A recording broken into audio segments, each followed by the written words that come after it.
Kami beredar rekaman memperlihatkan momen pasukan Rusia menyerbu parit tentara Ukraina di tengah hutan.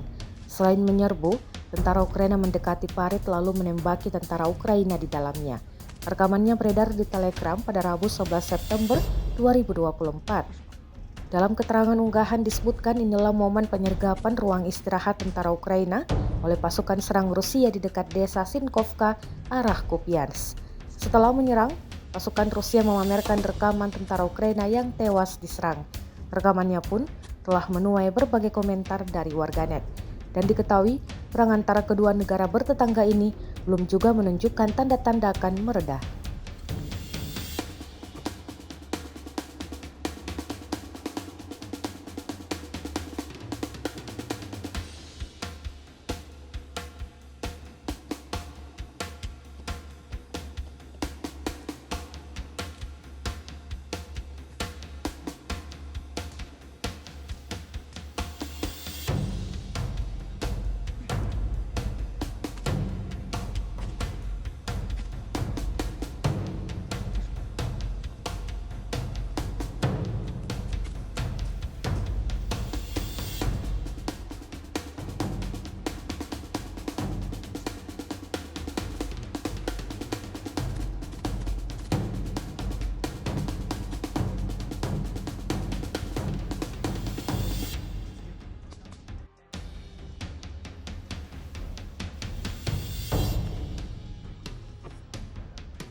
Download Tribun X sekarang, menghadirkan lokal menjadi Indonesia.